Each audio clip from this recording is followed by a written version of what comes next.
Hola, ¿cómo están? Yo soy David Barrientos, esto es The Week, un espacio de La Hora Tica en el que analizamos las noticias más importantes de Costa Rica en esta semana. Esto sobrevive gracias al aporte financiero que ustedes mismos dan, lo necesitamos, es muy importante.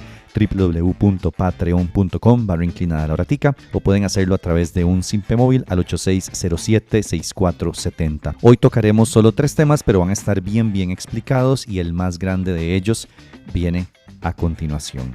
Iniciemos.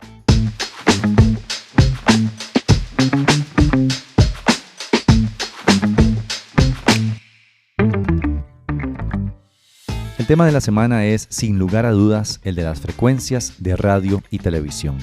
Lamentablemente, y a pesar de ser una de las 5 emisoras que Costa Rica escucha, Radio Sinfonola es una pymes que no tiene la menor posibilidad de pagar los cientos de millones que el gobierno del señor Chávez le cobra si quiere seguir trabajando.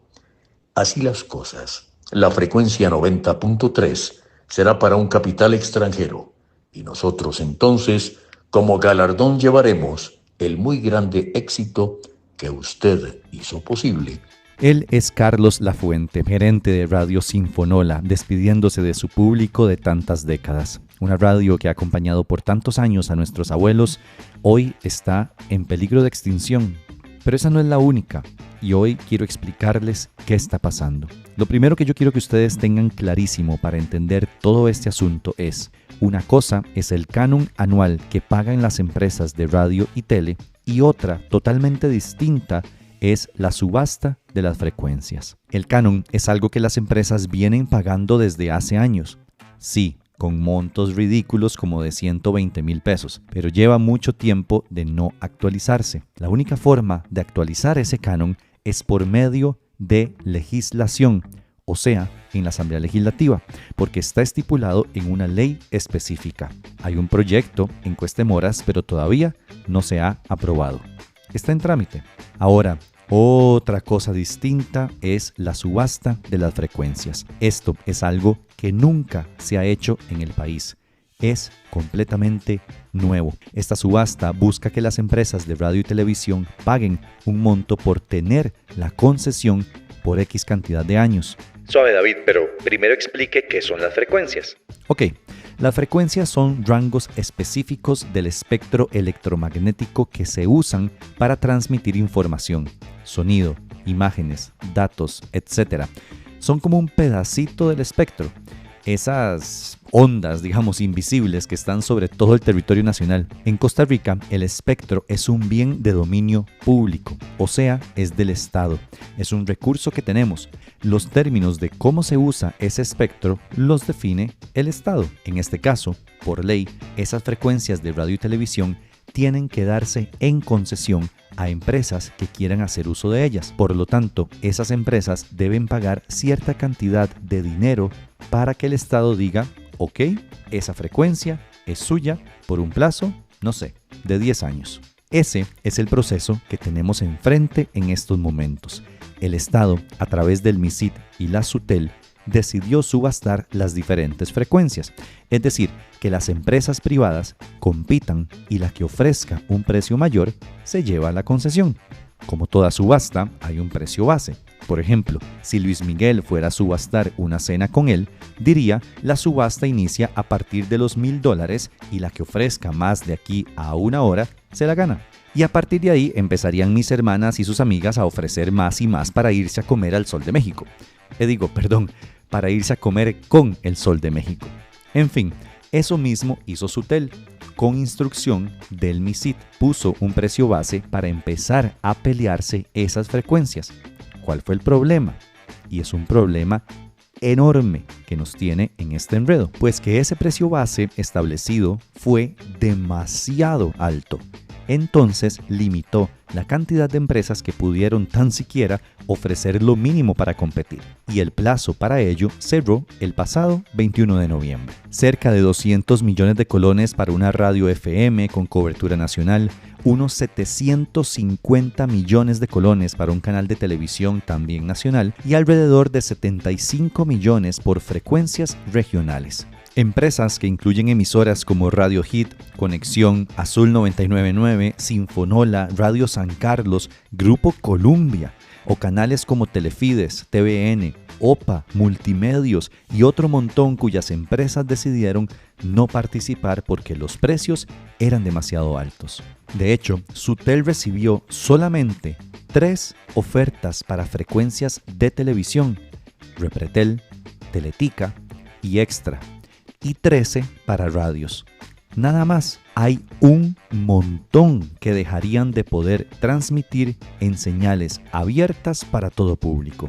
Y cortis acá, ojo que digo señales abiertas, o sea, esto no significa que OPA o Multimedios vayan a desaparecer, porque seguirán transmitiendo por cable o YouTube o donde quieran, pero no estarían en señal abierta, o sea, en señal con antena. Ah, pero entonces no pasa nada. No, claro que sí pasa.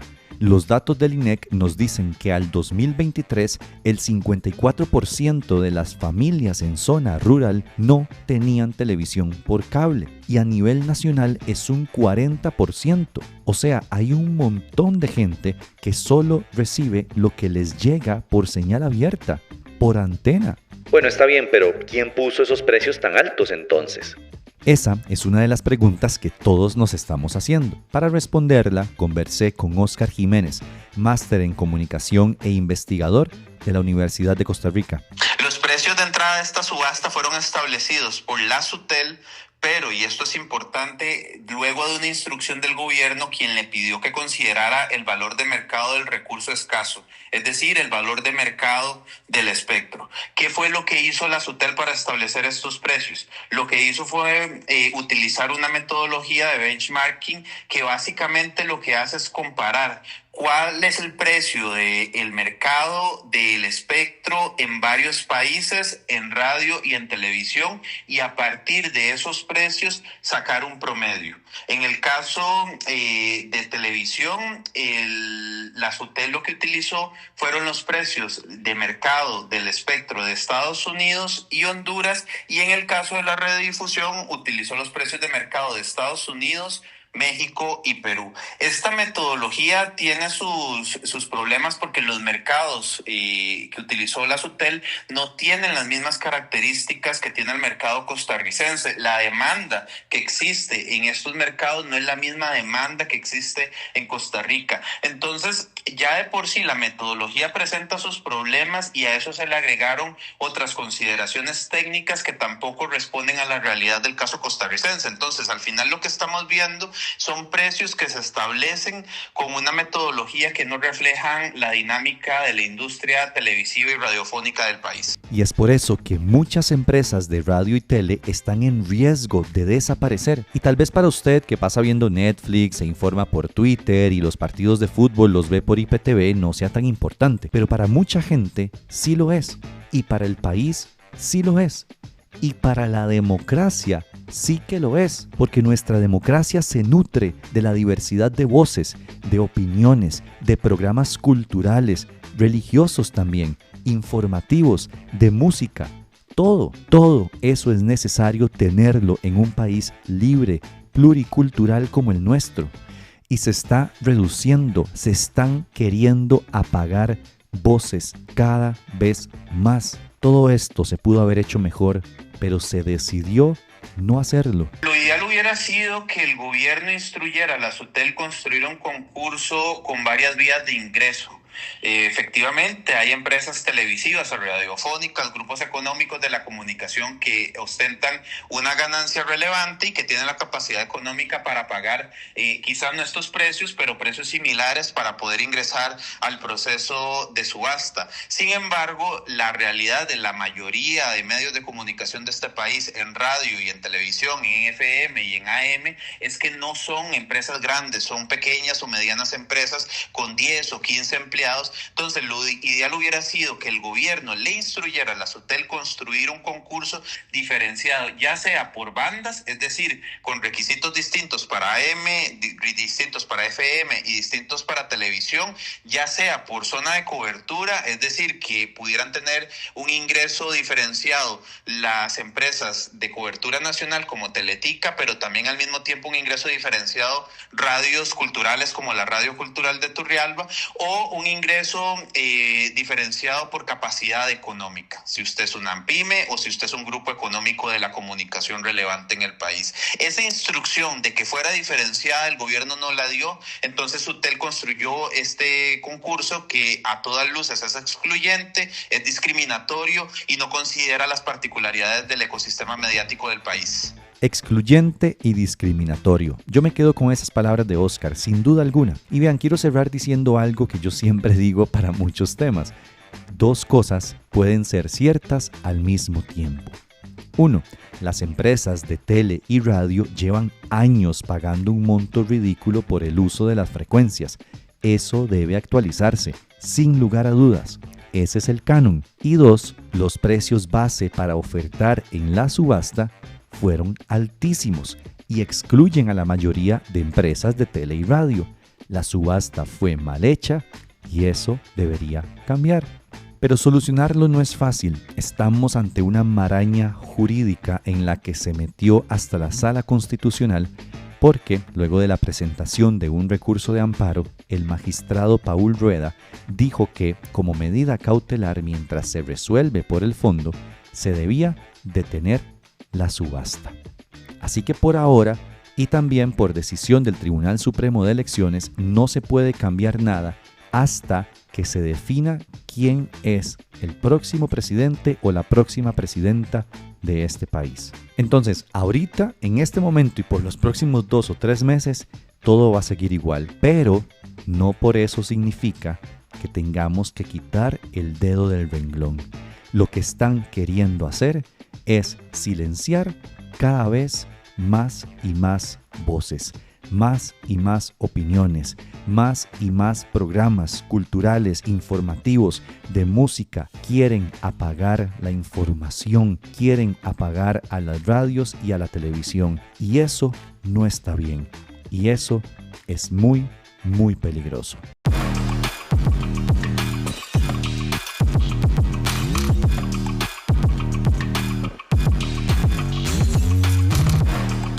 Enero 2023, el entonces ministro de Hacienda y hoy candidato a diputado por Pueblo Soberano, Nogui Acosta, y el director de tributación, Mario Ramos, salen frente a todo el país a denunciar una supuesta evasión fiscal por 11.000 millones de colones. Un megacaso, dijeron, un operativo maestro para proteger la hacienda pública. El terrorismo fiscal había sido derrotado. La patria estaba a salvo.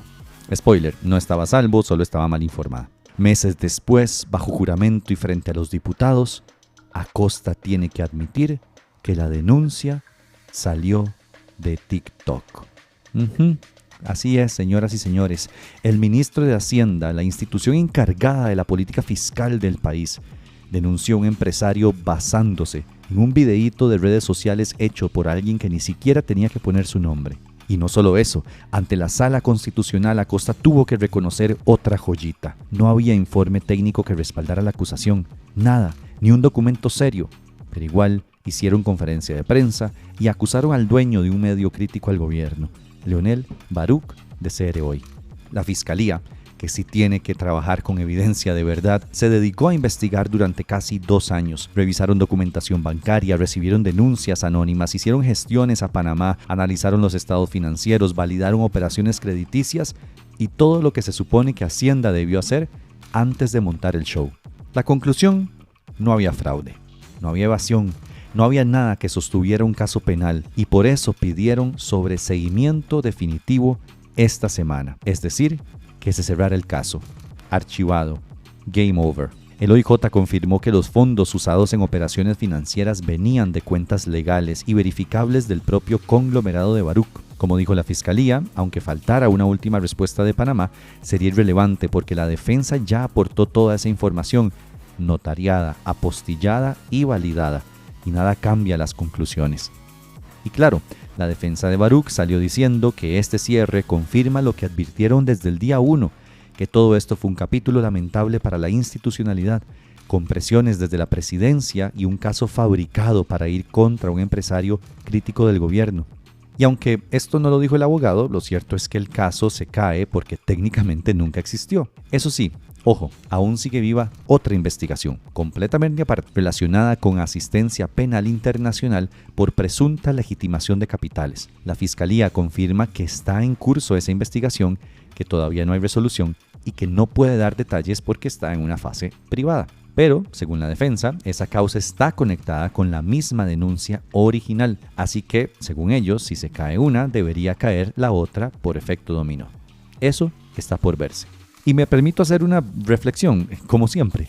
En un país serio, que un ministro admita haber denunciado un megacaso penal basado en TikTok costaría renuncias, investigaciones políticas, hasta quizá un mea culpa institucional. Pero no, aquí seguimos normalizando el surrealismo con gallo pinto. Porque si algo deja este caso es la certeza de que la institucionalidad costarricense sobrevivió, pero a pesar del gobierno, no gracias a él. Y al final, el megacaso más grande no fue la supuesta evasión, fue el tamaño del ridículo.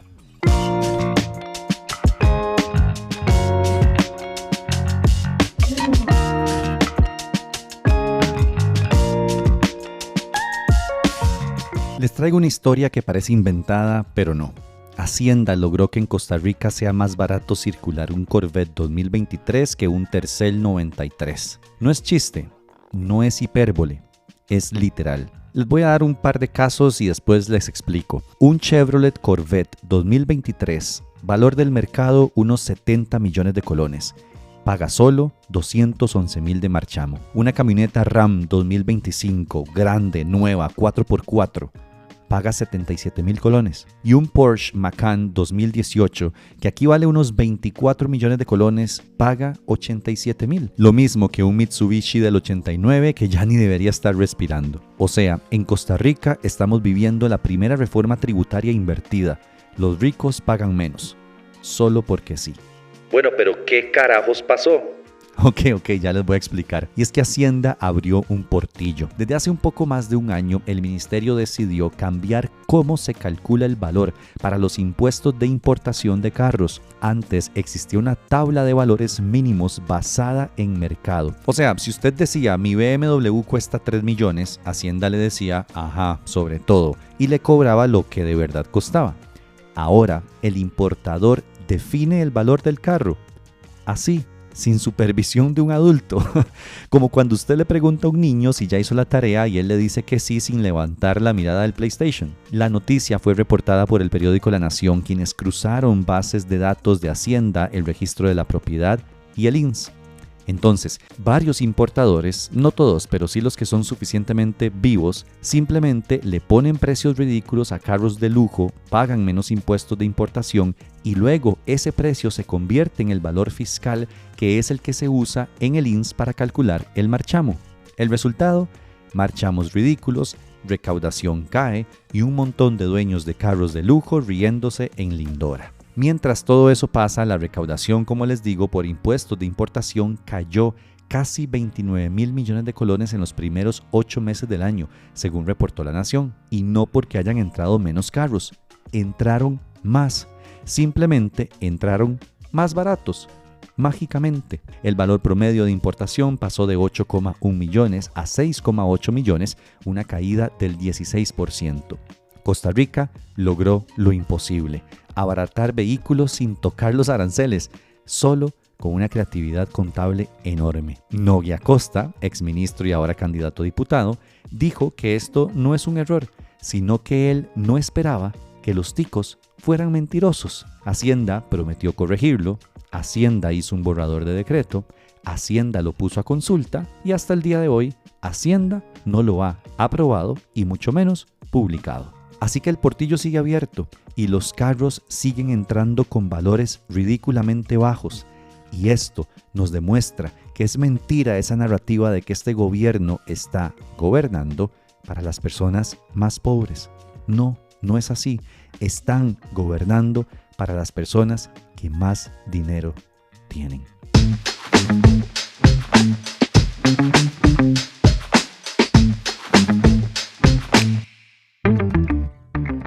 Esto fue un resumen de las cosas más importantes que sucedieron esta semana en Costa Rica.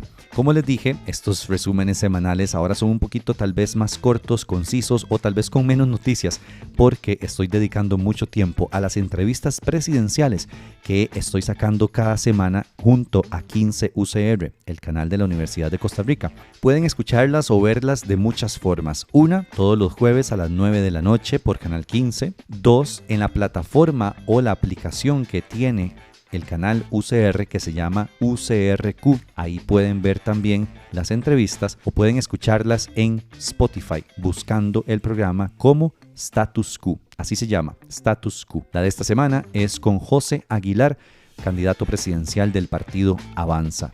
Créanme que no se la quieren perder. Escúchenla, está muy buena. Y de paso, apoyen a La Horatica. Esto es periodismo independiente que se sostiene con el financiamiento que ustedes mismos dan. www.patreon.com/La Horatica o pueden hacernos un simpe móvil al 8607-6470. Chao.